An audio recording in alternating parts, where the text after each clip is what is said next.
What's up and welcome to Kind of Funny Games Daily for Tuesday, March 7th, 2023. Of course, I'm Tim Geddes, and I am joined by the new face of video games, Blessing Adeoye Jr. Good morning, Tim. I love the shirt. Thank you. Thank you very much. Let me show it off. Yeah, you got to turn around. Turn around. Show the back. We got the Dark Magician from the one and only Yu-Gi-Oh. Fuck yeah, man. You gotta love it.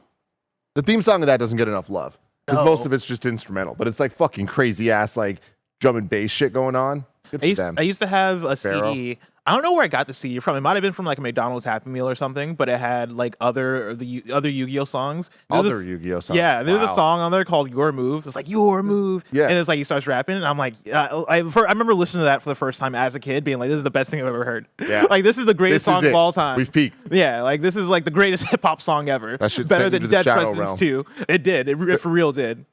You gotta love it. And you know what else you gotta love?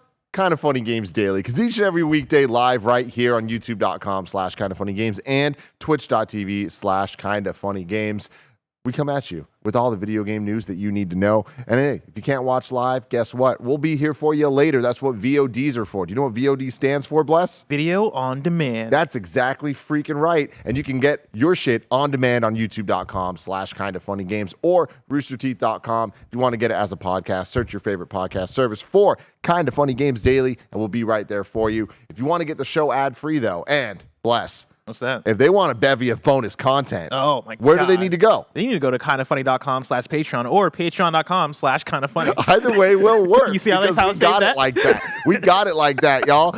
You get all the bonus content. You get the show ad free, and you could also be a Patreon producer, just like Delaney Twining and Tripod Plus have done. We appreciate y'all so very, very much. Today's stories include Fortnite's new season, a new studio from Riot Executives, and more. Remember, if you don't have a buck to toss our way, that's totally cool. When you're out there buying stuff on the Epic Game Store, use our code KINDOFFUNNY, and we'll be right there for you. Tim, let me tell you. I looked up. So the name of the album that I had, right, is the Yu-Gi-Oh soundtrack. It's called Yu-Gi-Oh Music to Duel By. And I'm reading through the track list, and this track list, the name of these songs are fucking fantastic, right? You got track number 1, Millennium Battle. It's the most Yu-Gi-Oh thing you can think of. Song number 2, Heart of the Cards. Heart of the cards, Heart of the man. You got to cards. believe in the heart of the cards. You gotta believe in the heart of the cards. I was a Joey boy. Of course, Kunai with Chain. Like I love Joey, on, man. That was my Come guy. on. Man, what was your favorite card? What was your favorite monster card?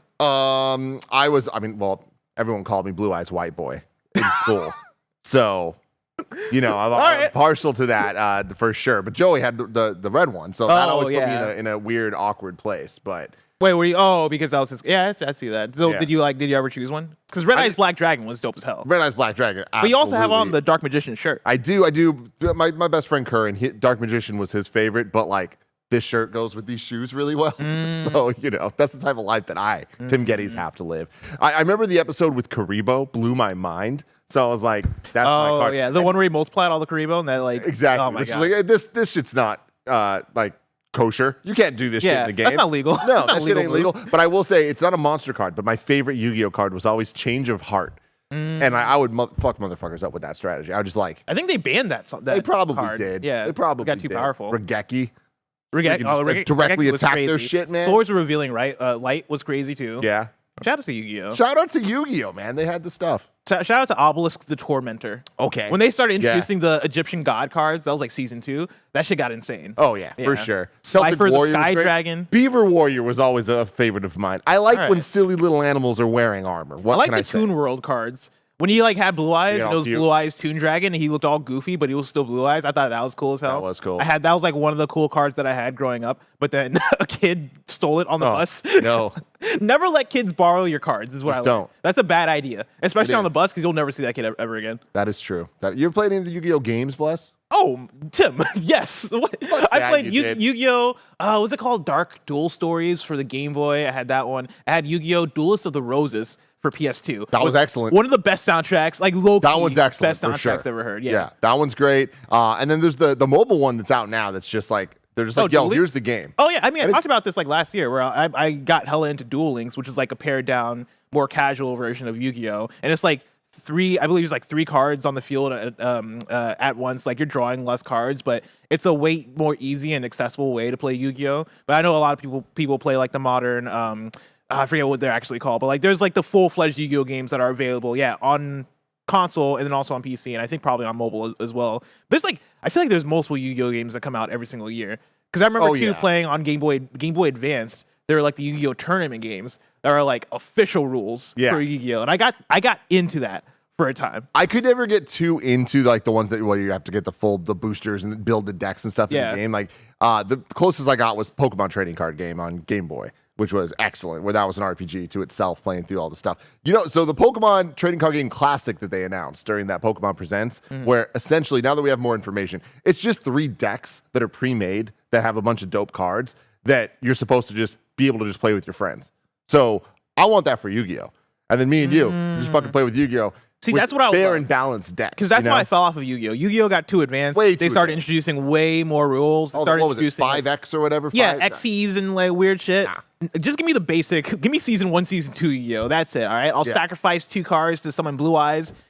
Boom. Knock Tim out of existence. Make shit 3,000 of your fucking life points gone. In an instant. I draw 5 pieces of Exodia. I don't think has that ever happened in like a professional like competitive duel? Has anybody ever drawn 5 pieces of Exodia to win a match? Is that even legal? I doubt they're legal in like real tournament play. There has to be some shit against that, but I don't know. Anyways, this is kind of Funny Games Daily. But before we even get into the news stories, you put in a little reader mail here to what our appetites spice things up, get things going on this beautiful Tuesday. Derek at Dr. Hair's Hair writes in and says, if you could only play games from 3 different companies for the rest of your life, what companies would you choose? I hope you have the best day. Example, Square Enix, Sony Santa Monica, and Naughty Dog. So I don't like this example because he lists 2 developers or 2 studios and then a publisher, which and I feel like changes that changes. We got to make it devs. I agree. For our answer. Yeah, it's also so like Nintendo. Yeah, Yeah. Well. Okay, so we're counting Nintendo as a publisher. Yeah. And so okay. Yeah, clearly. I don't know the Nintendo teams like that. Like, which one makes... I mean, I can help you out there to the best of my ability. If you just name the games, and then we can go up from there. Because the problem with this is we can't just assume that we choose the 3 and that their output is going to be different than what it currently is. Exactly. The rules need to be, the outputs are what they normally would put out, the cadence that they would put things out. So if you're choosing Naughty Dog, you're playing like 1 game a decade, basically. Yeah. So that's rough, man. That makes it difficult because my first answer was going to be Nintendo because like I know they're a publisher, but I view them as a dev, and so like, what's the Nintendo team that puts out like the most, I guess, in terms of cadence? I mean, the one that I would put on the most in terms of cadence. I mean, you don't want those. The Kirby probably team, like next level, which would be like the sports games and things like that. Okay. I would go Nintendo EAD is like the easy answer for me. That's the Mario games. Like that, those are the big dogs. Am I going to only get a decade? Yeah. But those are the type of games that. Are they the ones that do Breath of the Wild? And no. That's different. Ooh. But okay. This is a tough question. It is tough, man. I would pick the Zelda team. I go Mario team. I think I might lead off with Insomniac. I think Insomniac is an easy answer that they've created. They're consistent. I know I'm probably going to get an Insomniac game once every 2 to 3 years at this point. I know I'm going to like those games. I know that I feel like if I saw somebody else playing Spider-Man or Wolverine and I don't have access to it, I'm the Squidward meme where I'm looking out the window and Barrett's having fun swinging around New York, and I'm like, man, I wish I was where the people are. Yeah, and there's the quality and quantity aspect that they have going on, where there's also Ratchet. There's also who knows what else they're working on. Yeah. Like I feel like Insomniac is a very solid bet where you're getting a little bit of everything you actually want. Naughty Dog and Sony Santa Monica, I think, are they're up there for my 3rd pick. I just don't know where I'd land, and at the end of the day, I might have to go Pokemon Company. Game Freak, baby. Oh, interesting. I might have to. I mean, that's good in terms of like the amount of games they put out, and also like the amount of things to do. Yeah, the amount of things to do. Like I mean, we like Pokemon here, and so I think that's a good. I can see that. Yeah. Just speaking of my tastes, if I'm being honest with myself, it'd be what I'll throw out. Respawn. I think that opens you up to Apex if I want a multiplayer battle royale game that is ever evolving, right? They put in the team deathmatch mode in there, right, alongside the battle royale, and I can expect that maybe they added new modes later, right? They added it in arenas at one point, and then they took it away, and so I'm getting an evolving multiplayer first-person shooter there, and then also I get to look forward to the Star Wars Jedi Survivors of the world, and then also whatever other games they put out. Maybe they'd finally put out a new Titanfall style game or another single player game. I think Respawn is safe in terms of output and then always having something to play there. You know, that's a good call. I'm not really that type of gamer, so I probably wouldn't do that, although I love the Jedi games for sure. But having said that, and this is a very funny thing for me to say because I've played Fortnite maybe 3 times. If I could only play games from somebody, like from 3 people, I might have to go with Epic and just get super into Fortnite because I believe that Fortnite will be around for a very long time and just to, deliver have something to do in between the other 2 games. And so I was like, boom, I'm gonna commit. I'll be the Fortnite Tim. Wow. I think my other answer might be From Software. I look through my list of like one of my favorite games, right? And then like I think in terms of balance of I know I can expect something from them consistently, and I know I'm getting what could very well be a 10 out of 10 masterpiece from them. Yeah, I see From Software as that studio, right? Like I'm looking at every 3 years or so. They put out in the last few years, we've gotten both Elden Ring and Sekiro: Shadows Die Twice in 2019, and then only a few years before that, they put out Dark Souls 3, and then a few years before that, Bloodborne. Like that is a fucking crazy ass output. Let alone, I keep wanting to say Pacific Rim whenever I think of the game. Armored Core. Funny. I don't know why Pacific Rim comes to mind. Armored Core announced for this year. That's a pretty good output. So I think those are my 3 studios: Insomniac, Respawn, From Software. See, I didn't think of output. I just thought about the games that I actually would like to play. And so I would do the Zelda team from Nintendo, Atlus's P Studio, and then Toby Fox. Yeah. Because then if I have to wait a long time in between those releases, which I would because those teams don't release things super often, I think that's fine. I got other shit to do. Yeah, I don't know. I'm weighing my options here because am I going to go Fortnite, Tim? Or, unless you're kind of selling me. Yeah. Am I going From Software? Tim? Oh, see, you have the time now. I just never did. Now, that's all I got. Yeah, I'm going back to the bit. I'm going through them all, baby. Because I think in that case, because From Software games are huge, right? Elden Ring, I played 100 hours of Elden Ring, and there's still a lot more shit left for me to do in that game. Finally, only 3 studios. Sweet, I got the time. Yeah. I'm completing out Elden Ring. I'm playing through Dark Souls 1 through 3 and completing those games. That means I might not get to play the modern version of Demon Souls by Bluepoint technically, but I'll go back and play the old one. Yeah, I'll fish out a PS3. Why not? Bluepoint's a good answer. Bluepoint's also a great answer. Because we're pretty much guaranteed that they're only if they keep remaking, they're only going to remake bangers. So you're just always going to get a greatest hits, the oldest, latest, greatest banger. Yeah, that's a great answer. I feel confident in mine though. This is a good question. So Stretch Caramel says, Tim, what about Square Enix? Square Enix is a publisher. I feel like if you go publishers, this is Do you have a team from Square Enix though? Creative Business Unit 6.5. I don't at this point. No, definitely not. Somebody, OMG in chat says the FF team, but there's multiple FF teams is the thing, right? You have Creative Business Unit 69 that is working on Final Fantasy 16, that did do 14, but then 15 wasn't it the Forspoken team? Yeah, well, yeah, Luminous. That is now just Square Enix. Complicated stuff. So what's your final? My final 3, I'm going to go EAD, the Mario team for Nintendo. If I'm being real, EAD, Insomniac, and Pokemon Company / Game Freak. All right. Yeah. What are your 3? From Software, Insomniac, Respawn. I think honestly, I don't think I can think of a better answer than that for myself. Yeah. I feel pretty confident about that. Yeah. With my answer too, I'd be happy forever. Yeah. I'd be very bummed. I'd be missing Naughty Dog and Sony Santa Monica, but it's a worthy sacrifice for Pokemon every 2 years. Yeah. You crazy person. Yeah. Let's get into the story. Let's do some housekeeping real quick. This Friday is March 10th. It's Mario Day, everybody. Our very own Blessing Adeoye Jr. is teaming up with Retro Queen Ash Said Hi to bring you a Super Mario celebration Twitch style. Y'all can come together on Friday, March 10th on twitch.tv/Twitch. Our boy's going to be on the main Twitch channel, y'all, at 11 a.m. Pacific to celebrate everyone's favorite plumber / kart racer / athlete / doctor / painter / janitor. You get the idea. It's Mario. It's Blessing. You're going to want to be there. Today we're brought to you by Shady Rays and Honey, but we'll tell you about that later. For now, let's get into what is and forever will be the Roper Report. Time for some news. 6 stories today.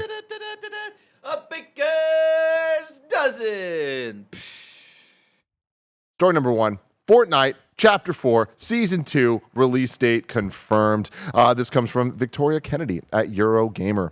After rumor upon leak, Fortnite has finally confirmed Chapter 4 Season 2 will kick off this Friday, the 10th of March. Of course, it's Eurogamer. Of course. They do it all. I try to change as many of the dates as I could, but in Europe they just throw it all 10th out there. March, 9th September. I also like that they call this the Chapter 4 Season 2. And it's rumored to be the Attack on Titan season. And it just makes a lot of sense that they would just add on, part 10 of the finale of this series. In a brief tweet, the team shared that this new season will be dubbed Mega, all caps, and teased it has all been made with precision. As well as these little tidbits, there was also accompanying media of a Battle Pass character that fans have stated is likely named Thunder. The current Fortnite season is due to come to an end tomorrow, Wednesday, March 8th. The game's official Twitter account has stated it plans to go into downtime for Fortnite Mega Chapter 4 Season 2. Jesus Christ. On March 10th at 2 a.m. Eastern Time. Now, look, Bless, I can't be mad because what else are they going to name it? You just hit a point where things have to be complicated just because it's complicated. We always make fun of the charts that we see, right? Of if you buy this, if you get the DLC, if you get the battle pass, blah, blah, blah, blah, blah. But it's this is what it is. Is this why Mega Upload had to go down? Are they the ones? They're the ones. They're the ones. We know one day we're going to have a Fortnite season that we're going to call Fortnite Mega. We can't let people download albums. God, R.I.P. Mega Upload. You know Mega Upload. Jeez, that was a moment. This is the first time that Fortnite's had a name, right? Oh, I don't know. Barrett, you played probably more Fortnite than I have, or either of us. Does that sound right? No, I feel like they've named seasons before. Okay.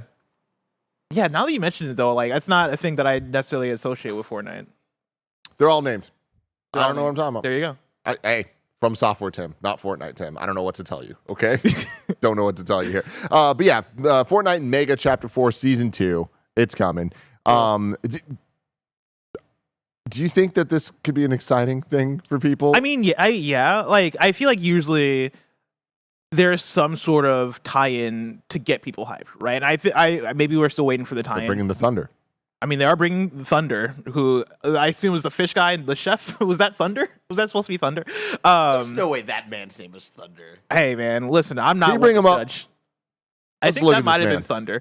But I think it depends on what that event looks like, right? Are you going to get into the event and go, whoa, what the fuck is they got the RZA, the RZA's out here and he's giant. We got to take him out, right? What's going to be the thing to get? That's what's going to get people in, Bless. Yeah. I was trying to think of another rapper. I was like, it did that with ASAP Rocky, right? Yeah. So let's go to the let's RZA. go with Okay. the other relevant rapper right now, the RZA. Yeah, I think that's gonna, whatever, however they do the event is going to have to play into it, and then also what is going to be there at the start of the season to get people in. That's usually how it happens, right? Where they announce the new season, we get the big expansive trailer, and it is, oh shit, Attack on Titan's here. Oh shit, the Rugrats are here. Oh shit, it's the RZA.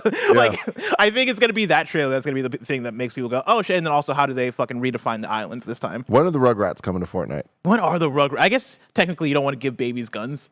Maybe that's the thing. That's just a technicality, though. Yeah, you think so? You think we let that slide? You see Tommy, Phil, and Lil out there with Uzis? By 2030, we're going to see Tommy Pickles and Mario both with guns. All right. Somebody in chat is all grown up, which is how you would get around that. That is how you get around it. That's still middle school. 12-year-olds with guns. It's a totally different thing. America.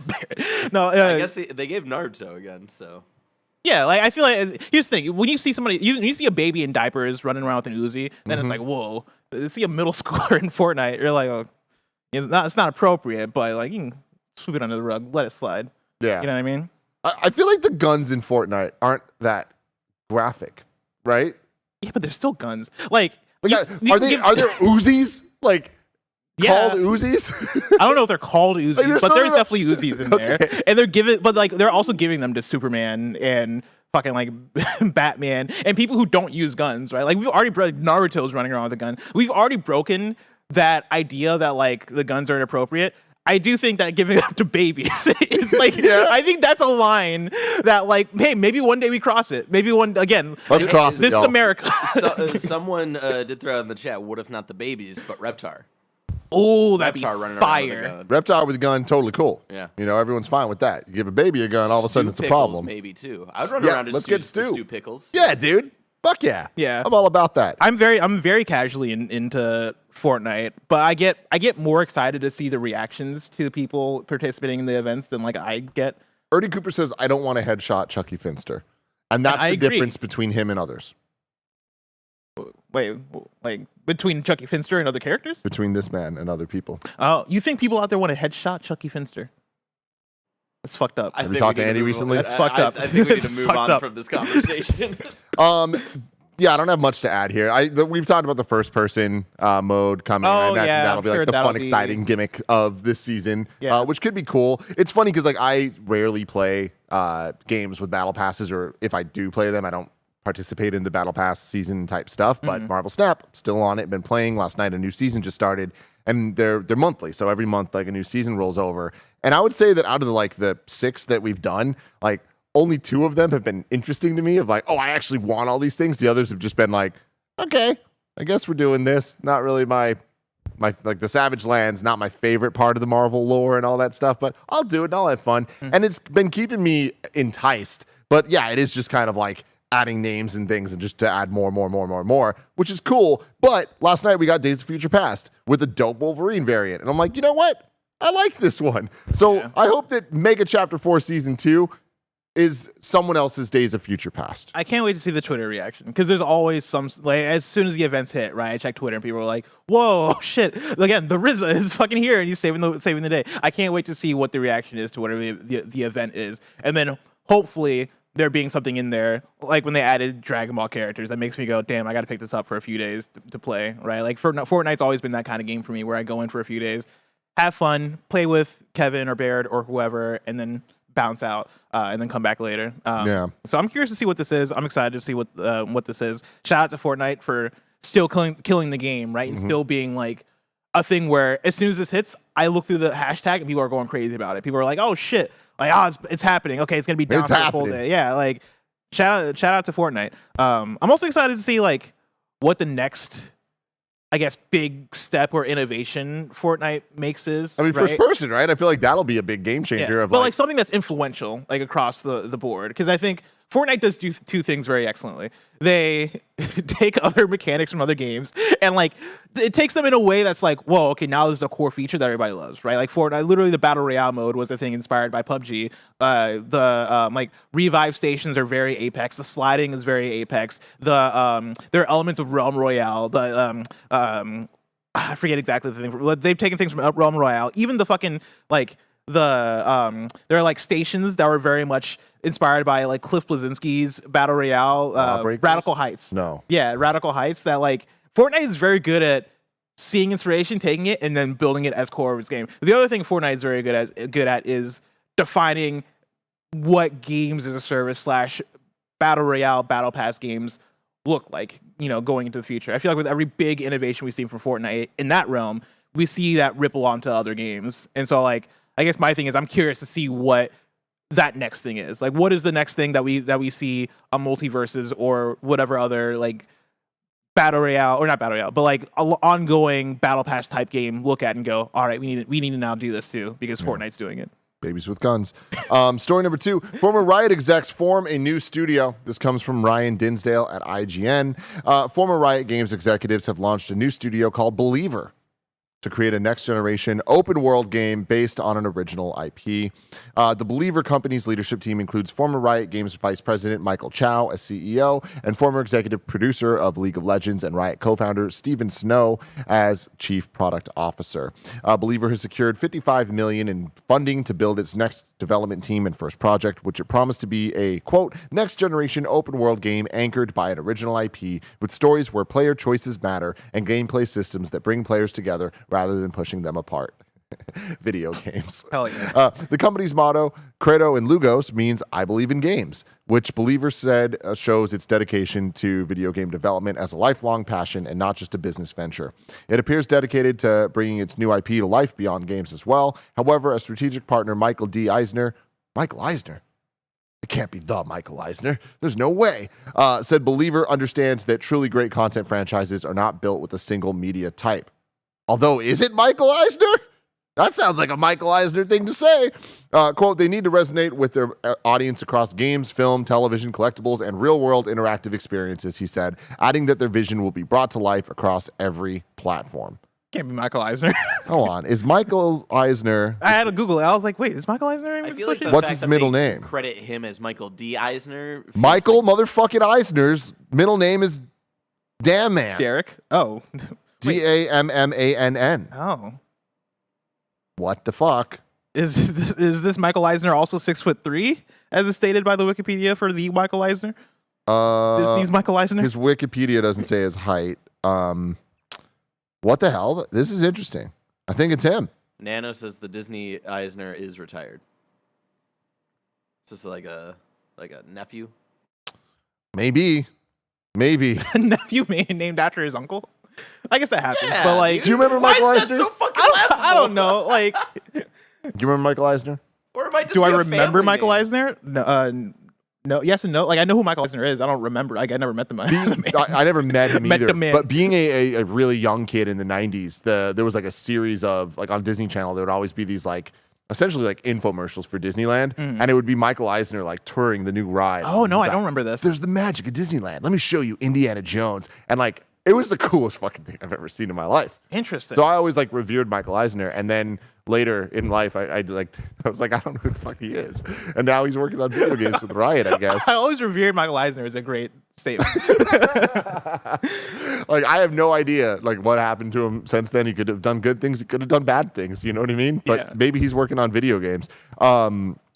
This is interesting. We've seen a lot of this in recent times, right? People leaving big top companies, top publishers, top devs to form their own thing.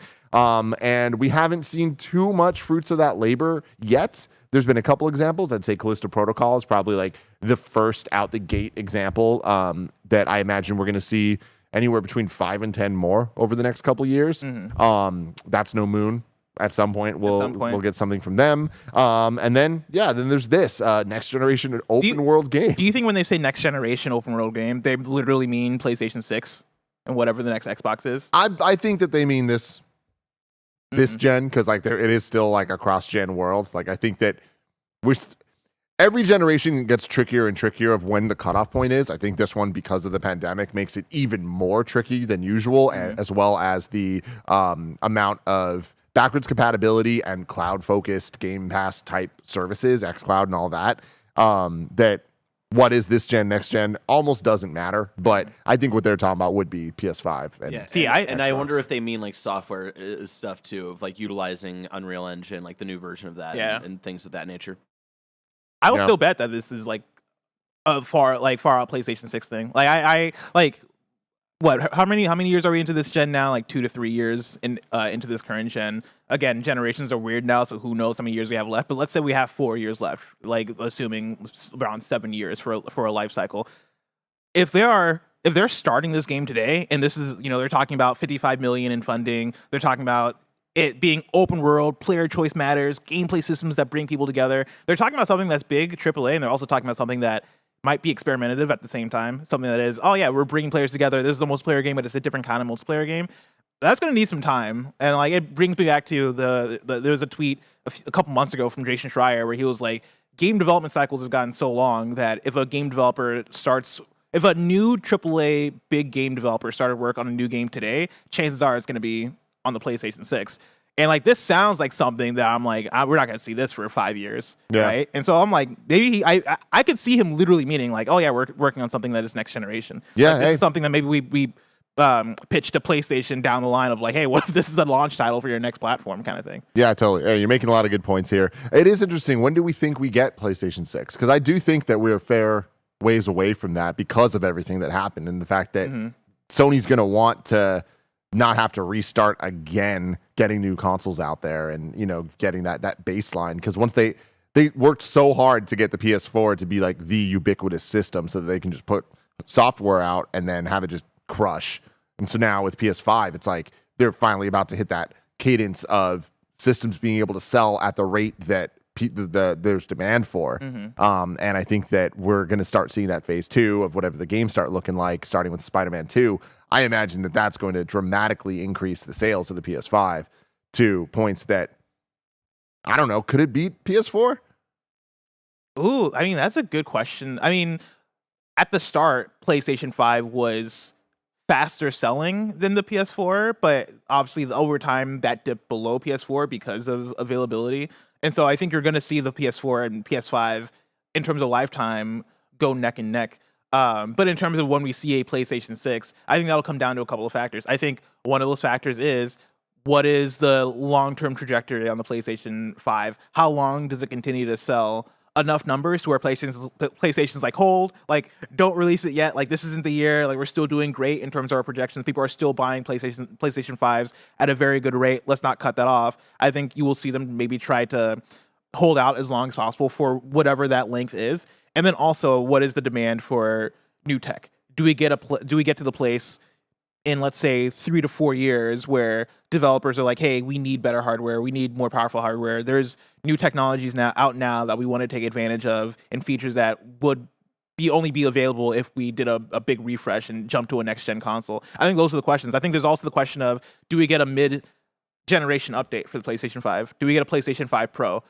I would assume so, right? 100%. Like, why wouldn't we? Oh yeah, like for sure. And whether it's called Pro or something else, like we will get a iteration on it. Mid-gen. We always do. What does that iteration look like? Dating back to PS1, there was even one, right? PlayStation's always had some other form. What that added, whether it was gimmick or portability or whatever, has changed generation to generation.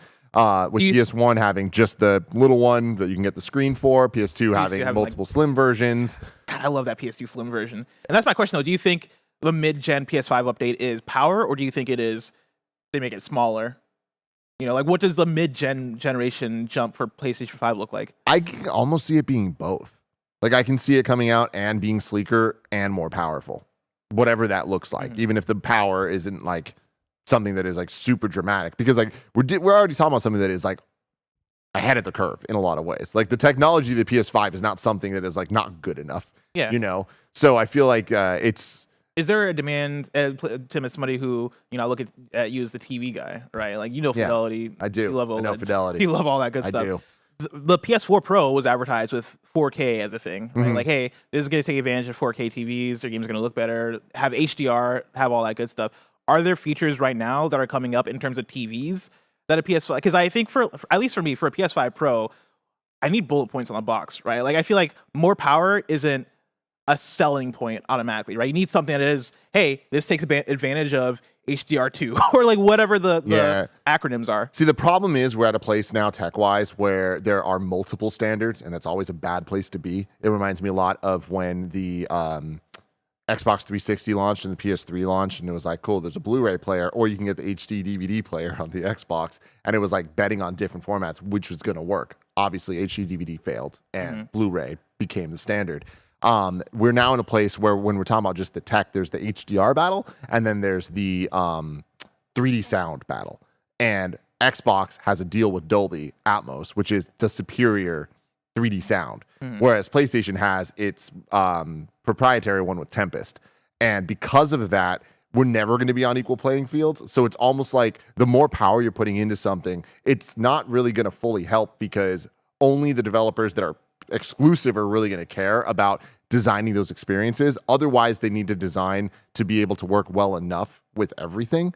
And that results in kind of lame results when you're on the super top end of things, which, not that many people are. But to answer your question, it's like, I don't know if they're going to be able to add anything in the next couple of years that they can put on the box that is anything more than just markety bullet points that don't actually mean anything, because they can push 8K all they want. The reality is that is not happening. Like, you might be able to get games to run in 8K sometimes in some frame rate on some TVs, but we're talking about such a slim percentage of people that they're just not going to make games that way. Like the demand, the supply of games will not be there for people. So I don't know. I think that we're kind of in a really good place where even any more power, more processing, more all that stuff memory will allow for the battles of the different modes on games. Like just talking about PlayStation here, where I think it's going to become more and more frequent that we get a performance mode, a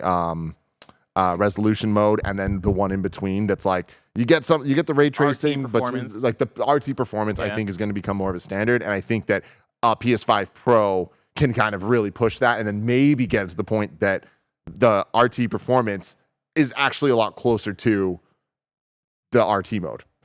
Okay. While still getting your like which I'll be down 60 frames for per second or whatever. If there's like a PS5, if they announce a PS5 Pro and the big selling point is, hey, you don't have to choose between performance and fidelity because we're giving you both. Yeah. Like we're able to run hot looking games at 4K and all the resolution you want, plus these things are going to play smooth as butter.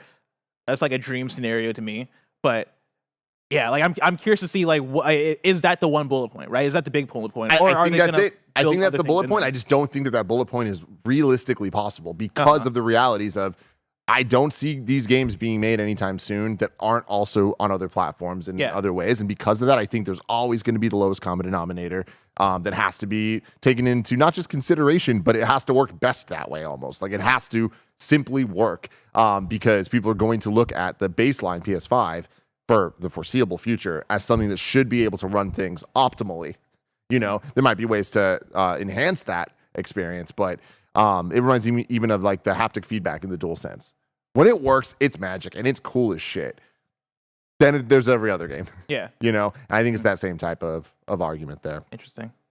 Looking at the numbers here, off the top of your head, so PlayStation 4 has sold 117 million units. Mm-hmm. How many PS5s do you think have been sold?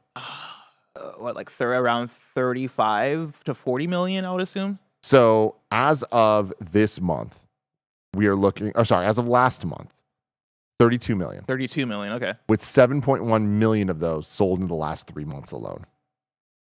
Okay, so yeah, we're seeing an upward trajectory of PS5s being sold because they're more available. Mm-hmm. So what do you think? I mean, it's kind of wild to think because look at this, right? 117, that's a lot, and that's a lot higher than 32. But if we sold 7.1 even in just the last 3 months, I imagine we're going to continue to do that. Mm-hmm. God of War Ragnarok did just come out. Yeah. So in the last 3 months, that is also dealing with the shortage being over and Sony's biggest banger potentially ever that they've launched. We do have Spider-Man 2. That's the thing is we have Spider-Man 2 and Spider-Man 2 is PS5 exclusive. Yeah. Like God of War Ragnarok, if you really wanted to play on PS4, you could play on PS4. Could. And a lot of my friends did. Yeah. And Spider-Man 2 is a game that people will show up and buy a PS5 for to play. And that's going to be a very high-selling game. And so I think you see that boost things up. I think as we get more PlayStation first-party games announced. Or even just exclusives, Final Fantasy 16. Yeah, Final Fantasy 16, Final Fantasy 7 Rebirth. And then I think also the whatever Sucker Punch is working on next, whatever, like the Last of Us Factions game. I think once you get more of those bigger projects announced and you hype those up, like, yeah, you're going to see a wave of people show up and buy the PS5 just based on how they treat that marketing. Yeah. But yeah, I mean, I think the idea is always that there's always more and more people playing video games, especially like, you know, we saw that boost during the like earlier pandemic of everybody turning to gaming. Of course, that's leveled out over time, but like those people are still into video games, right? Like the audience is only growing more and more. And so as long as the PS5 in terms of output and in terms of quality, I think is as successful as the PS4 and becomes as available as something like that, I think you see PS5 overtake PS4. Yeah, I think so too. And I think that this generation is going to last long. We will see pro updates or whatever. There'll be other iterations of a PS5 to extend its life cycle further than we would have expected. And had the pandemic not happened, I don't know that would have been the case, but it did. And many of PS5's biggest games have been cross-gen so far. So we'll have to see what the future looks like. And we're going to be talking about that future forever here at Kind of Funny, thanks to your support on patreon.com/kindoffunny. And if you do support us there, you don't get ads. But for everyone else, you do. Here they are. Shout out to Shady Rays for sponsoring this episode. Look how cool I look. You too can look this cool. Our friends at Shady Rays have you covered from the sun to the slopes with premium polarized shades, customizable snow goggles, and so much more. Shady Rays offers the most insane protection in all of eyewear. Every pair of sunglasses is backed by lost and broken replacements. If you lose or break your pair, even on day one, they told us they will send you a brand new pair, no questions asked. They'll also provide 10 meals to fight hunger in America with every order and have donated over 20 million meals to date. That's fantastic. There's no risk when you shop with Shady Rays. Their team always has your back. Exclusively for y'all listeners and watchers right now, Shady Rays is giving out their best deal of the new year. You can go to shadyrays.com and use code KINDAFUNNY for 50% off 2+ pairs of polarized sunglasses. Try for yourself. These are 5-star rated by over 200,000 people. Again, that's shadyrays.com. Use the code KINDAFUNNY.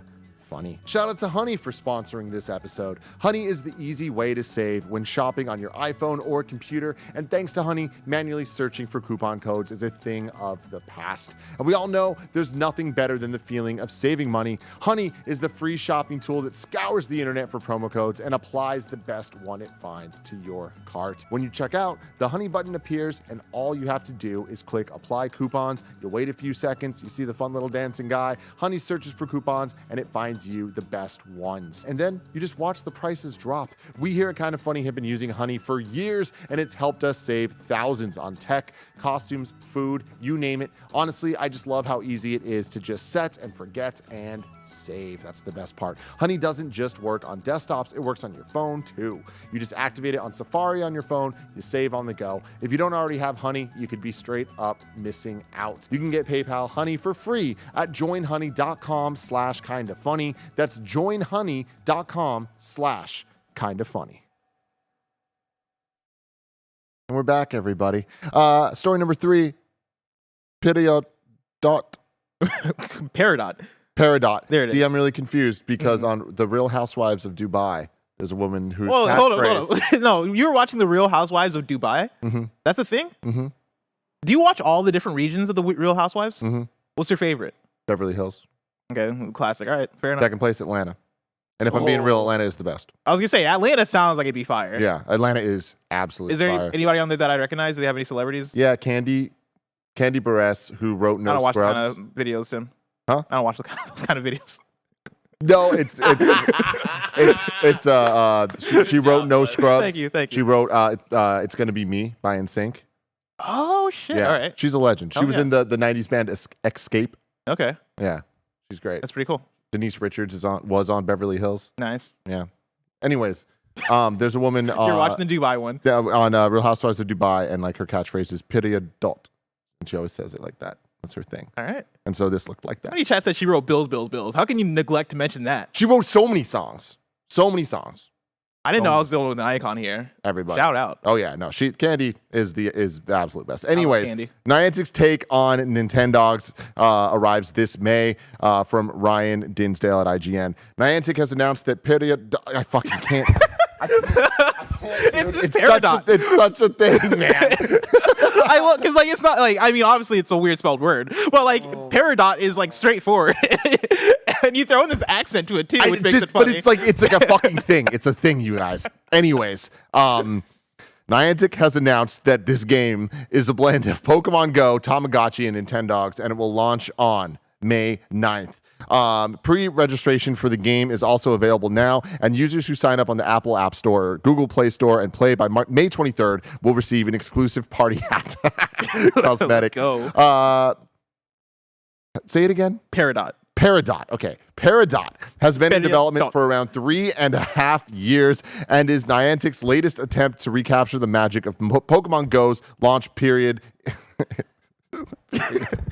in the summer of 2016. I've been playing fucking Pokemon Go every day, Bless. Every goddamn Are you day. really? Yeah. And I don't know what I'm doing. But like there's a catch streak, and if you catch one a day, little numbers go up. So I catch at least one a day. It's like a Snapchat streak. Exactly. Yeah. Exactly. That's what it is. And I'm in here, man. Does that mean you're gonna play Peridot or Peridot? I'm definitely not. Definitely not playing this. All right. Our team has been hard at work at making Peridots real. said Niantic. They are immersive, amazing, magical creatures that eat, sleep, play with toys, explore their environment, get bored, develop unique personalities, and are always in need of a loving adopter like you. Each Peridot also holds a combination of unique traits that change its colors and features, with Niantic promising an infinite number of different looks. While the aim of the game is to raise and have fun with the Peridot, players can also take on the role of keepers to breed and discover as many types of Peridots as possible. When it comes to the day-to-day, however, remember that it's every keeper's job first and foremost to ensure their dots are happy, healthy, and loved. Feed your baby dot. Play with it and take it on adventures. With enough care and effort, it will grow into a teenager and then an adult that can hatch a new generation of dots. Why does this sound like the snake ad that Nick wrote like years ago? This is weird, man. This is giving me Megan vibes. This is, yeah. There's something here that it's a little off. It's a circle of life in a way, except you can keep track of all your dots and never have to say goodbye. Like, is that not just right out of Megan? Yeah, but I'm happy that they don't die. I mean, they better not. Yeah. I wasn't a Tamagotchi kid and I wasn't a Nintendogs kid. I was a Neopets kid. I used a lot of Neopets. Okay. I never fed those goddamn pets. And they never died. If they died, that would have broken my heart. Mm-hmm. Instead, they were just very hungry. Yeah. And then 6 months later, I would remember to take them to the soup kitchen. And then I'll leave them for 6 more months. Be like, shit, I got to feed these pets. And then I'll take them to the soup kitchen again because I wasn't making money. Yeah. You got to make money in order to feed your Neopet. There was also a big omelet, but I digress. Yeah. This reminds me a bit of that, though. Like, I think there's an idea here that's pretty neat, but also an idea here that I think is being fulfilled by Pokemon Go, right? Like, is there anything about this where it's like, I can just play Pokemon Go instead? I mean, little kids like dogs. You know what I mean? Yeah. They also like Pokemon. I'll say they like Pikachus. But there might be people that don't like Pokemon. They're like, I like dots instead, so I'm going to dot it up. Barrett, can we look up this Peridot? I want to see what we're dealing with. I mean, I showed the trailer. Oh, did you? He was reading. Sorry, I know you were losing yourself to whatever fucking thing you were talking about at the beginning of the Yeah. So like, there's like these little magical animals. So they are just like colorful. They are just Pokemon. Yeah, they look like weird alternate Pokemon. And I would assume that the focus here is more, no, you actually take care of them, you feed them, you pet them. But like, can't you do that in Pokemon Go? I'm not playing enough Pokemon Go. Yeah, you definitely can. I had a Caterpie that stayed on my shoulder, and I pet him sometimes. I do enjoy the fact, even though, I mean, none of them have been the hit that Pokemon Go has been, because Pokemon Go was just a juggernaut and saved the world in 2016.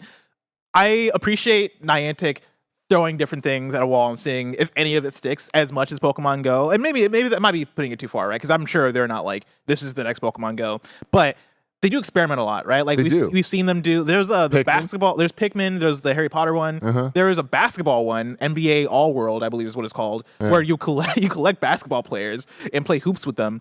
There was the Marvel one that was part of the Disney Marvel Game Showcase. Yeah, not out yet. Yeah, not out yet. And like that one, I think looks interesting. And then there's this, which is an original idea, and I think it's smart to have an original idea, right? Like we've seen a Telltale, for example, partner up with a bunch of different IP, and even though that is the way that you lift yourself up, and that's the way that, like, all right, I know this IP is popular, I know this is gonna work. I think it's also smart to have something in your pocket that's original. That is, hey, in case this Pokemon, like a pocket monster of some sort. Yeah, like a pocket monster that you can feed and that you can pet and you can take care of, and you can evolve it over time. I think that's the big thing, is that they turn into teenagers and adults, and then they can lay eggs. Yes, and I'm sure you walk around. You could be a breeder to discover all of them. If you can discover all of them and breed them. I think that's a good idea. That's original. To them. Yeah.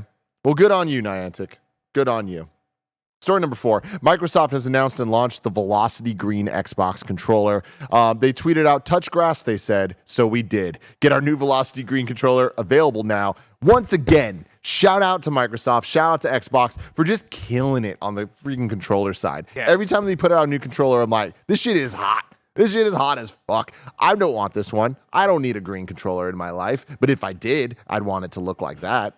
I love how they treat their controllers. I am swimming in Xbox controllers, and I don't play Xbox enough to get usage out of these controllers, Tim. I have 3 Space Jam controllers in my living room that are different designed Space Jam Xbox controllers that were partnered with the Space Jam and New Legacy. I just have those as display at this point. It's wild. I give out my controllers to my friends because I have so many. Straight up, dude. Xbox just gives these things away. Like, they partner with everybody. It's like there was a phase in the tech world where if you went to an event, they'd give you like a USB flash drive and then was like, ooh, like there's some branding on this. I swear to God, that's Xbox controllers the last 10 years. Like once the Xbox One dropped, they're just like, fuck it. Who wants an Xbox controller? Because yeah, legitimately, like I haven't counted, but if I looked, I bet you I have like 15 Xbox controllers. I mean, I probably have like 8 or 9, which again, like Jesus. I don't play enough on my Xbox to have this many Xbox controllers. I mean, the other thing is I have my Elite Series 2. Wow. I'm not going to play with these. Like I have more Xbox controllers than I have DualSense controllers. Like way more than I have DualSense controllers. I have like 3 or 4 PlayStation, nah, they ain't never doing it. Yeah. Never. No. But yeah, I mean, in like DualSense, I think DualSense is their own can of worms because I do also like the colors that they provide. Like they're a bit more like honed in, and they don't just announce these new things that crazy. But whenever we do get a new DualSense color that's not camouflage, I am like, oh, all right, this kind of looks hot. This looks hot. I'm digging this, but it's a different. They definitely treat them very differently because Xbox is making it rain controllers. Yeah. And every single time I see a new Xbox color scheme, I'm like, this. I love this. I think this looks great. The purple one they put out was fantastic, man. Oh yeah. Yeah. Oh, so. Give me haptic feedback, Xbox. Great. Story number 5. Playdate announces price rise and launches digital store with 11 new games. This comes from Ryan Dinsdale at IGN. Panic has announced that its handheld gaming console Playdate is getting a price increase and a digital store with 11 new games. A $20 price increase will come into effect from April 7th, meaning the Playdate will go from $180 to $200, with Panic attributing the bump to increased manufacturing costs. Customers who pre-order the device before April 7th can still get it for the original $180. That $20 delta is largely because of our factory recently gave us the inevitable news that in 2023, the price of building a single Playdate is going up. This came from the co-founder of Panic. In better news for current Playdate owners, an update's adding a digital store called Catalog to the device today. Every game on Catalogs curated by Panic receives automatic updates and is linked to the user's Playdate account, meaning they can always be re-downloaded. To celebrate the launch of Catalog, Panic's also releasing 2 games for free. Recommendation Dog. Wait, you're not excited about Recommendation Dog? Recommendation Dog is an action puzzle game about being a tiny dog working at a temp agency, while Real Steel is a heist game where a mysterious figure hires thieves to reclaim loot and justice. 9 other brand new games are launching alongside Catalog, including Carve Jr., Direct Drive, Playmaker, Skew, the Worker spinoff, Swamp Machina, Grand Tour Legends, The Botanist, Heidi Spot, and Word Trip. Barrett, can you please pull up Recommendation Dog? I literally can't. Wow. Can you type in Recommendation Dog? This is like Playdate. An image. This is an image. My house is flooding. Get me a charismatic plumber, quick. Cool. All right. Real Steel. Okay, I had a double check. That was a movie that came out, right? Like an animated movie with Hugh Jackman. Yeah, well, it was CG. Was it not? But it wasn't animated. I never watched Real Steel. So yeah, that was like the Rock'em Sock'em robots, but bigger. You're telling me it was like Pacific Rim? Oh my god! I'm just kidding. Not that big. Not that big. Playdate. Something that I think is nifty. Not really of interest to me. I know Jared Petty was stoked on it. Janet Garcia I was stoked on it. I have one that sits on my desk, and sadly I don't use it. And I think the price increase is unfortunate. Like I feel bad for Playdate because I think it's such a cool, fun, unique idea, but I think the price is just too high. Like I think it would have been better served if it was like maybe $60 to $80, but like $180 for what I got out of the Playdate. Like looking at that price, I'm like, oh, that's not. I wouldn't say it's worth it. And then with the price increase, like obviously that's the hand they were dealt in terms of the parts for this factory manufacturing, which is unfortunate. But yeah, like I feel bad for them when I look at that. Now it is the price of a Nintendo Switch Lite. Yeah, with that price increase. Oh, that's so rough. That's very rough. But yeah, like it's such a cool, nifty idea that I wish had better, like. Not even better marketing, because I think the marketing was fine. But like, I just wish they had better circumstances around it, right? I wish they would have been able to get that price cheaper. But I think it just comes down to parts and like trying to make this thing that is gaming hardware, right? That is able to like function with a store. I think the store is a cool thing, but yeah, it's kind of rough. Yeah, you know, I'll leave it there. Yeah. Story number 6, Neon White could be coming to Xbox according to an ESRB rating. This comes from Chris Scullion at VGC. An Xbox version of Neon White has been rated by ESRB as spotted by Twisted Voxel. The game's rating page was updated to list Xbox One and Series X and S alongside the already existing PS4 and 5 versions. The critically acclaimed game, we already know about all this stuff, so I'm not going to read it. But assuming it isn't an error, the ESRB's rating suggests that an official announcement is imminent of it coming to Xbox. Hell yeah. Hell yeah. There's another one of those games that should be played by as many people as possible, and getting it on more consoles is only a good thing. Great Good time. ass game. Super fun. Super cool. It's a game that I'll recommend to anybody. It's a game Also. that is easily recommendable to anybody because whether they play it for 2 hours or 3 days straight, they're going to have a great time, you know?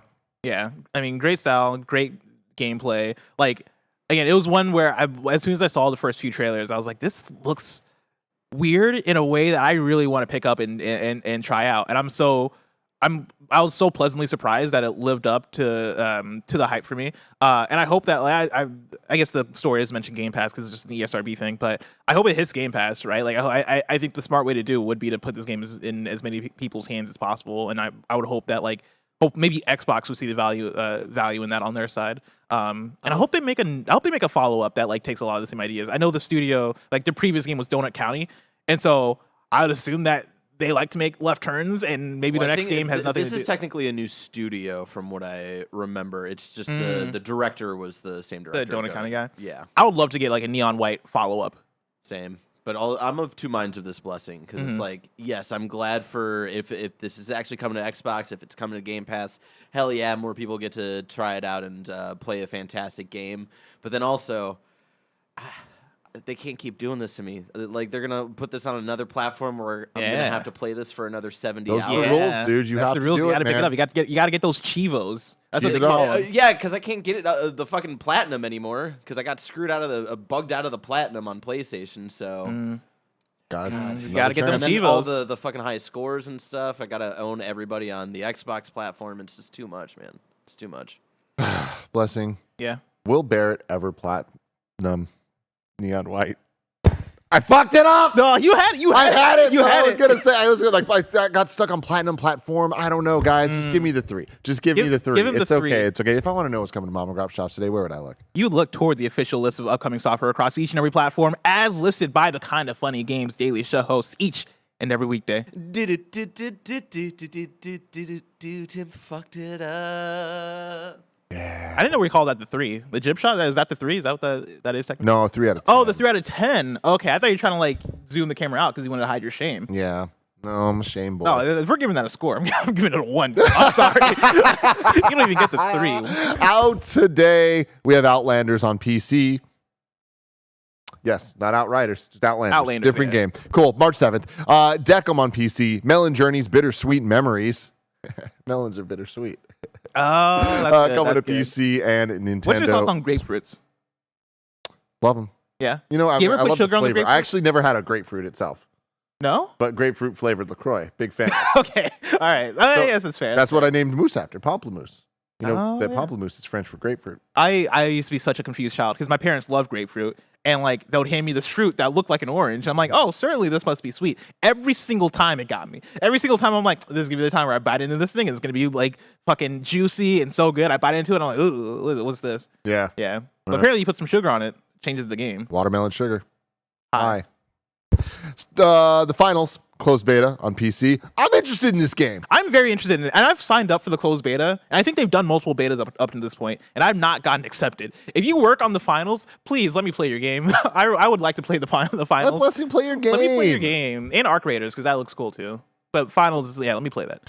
Hotel Renovator on PC, Knights of Pen and Paper 3 on PC, Little Witch Nobeta on Switch and PS4, Melon Journey Bittersweet Memories, I already said that, Pronti on Switch, Outer Worlds Spacer's Choice Edition on PC, PS5, and Switch, Papers, Please V1.4 is up on Steam. I believe that's like a rebuilt from the ground up version of Papers, Please to fix bugs and stuff. New dates for you: Metal Hellsinger DLC Dream of the Beast launches March 29th.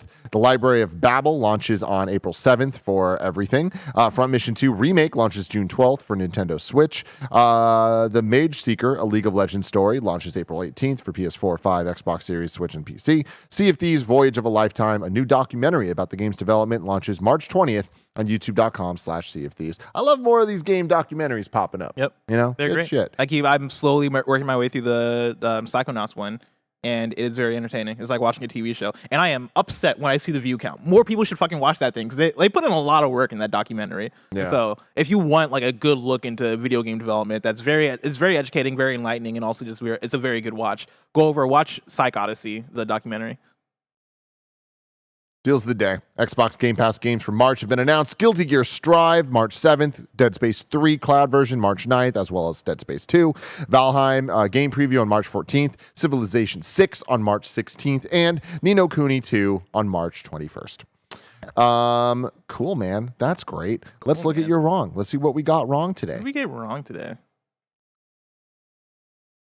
Nano says Exodia is not banned, but you can only have one of each Exodia card in your deck. That makes sense. So you can't just load it up. You know what I mean? That's a bad strategy anyway. What are you gonna do with like if you draw 5 legs of Exodia? There was 200 damage each. There was a time period where me and my friends would like daily play, like actually play against each other, and I had a winning strategy that only worked for a while because then they got hip to it. But my strategy was to have my deck be the minimum amount of cards allowed, which I think was 40. It might have been 30. 40 is like a standard.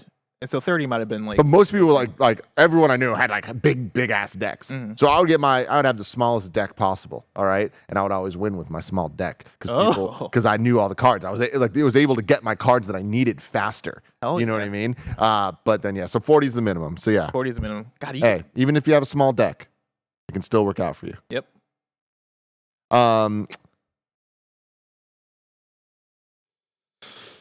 Lot of stuff that is not.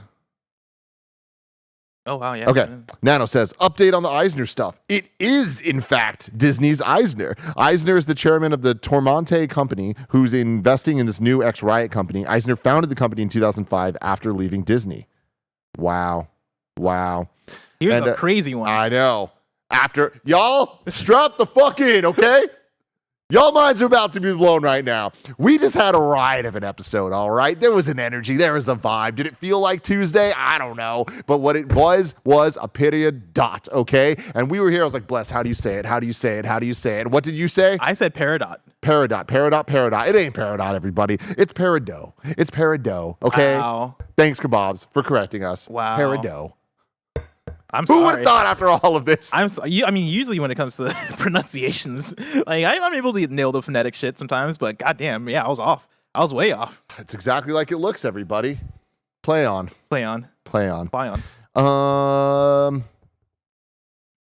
Yeah, that's it. I'm feeling good. I'm feeling great. I'm feeling funky. You don't want to talk about the missed out today, the One Punch Man and Overwatch crossover? There you go. You can check They're that out if you over. want. Tomorrow's hosts are me and Bless. Thursday, it's Bless and Janet. That's going to be fun. Yeah. And then Friday, it's me and Bless again, because that's what we do here at Kind of Funny. If you're watching live, guess what? Get hyped. The boys are going back into Elden Ring, doing a little bit of that co-op. You can check that out right now after Games Daily on youtube.com/kindoffunnygames and twitch.tv/kindoffunnygames. I will say, they did put my guy Doomfist in a One Punch Man Saitama outfit, and so that actually is pretty cool. Yeah. That is actually pretty cool. I like that. And yeah, otherwise, that's it, y'all. Thanks for hanging out. We appreciate you all. Stay tasty out there.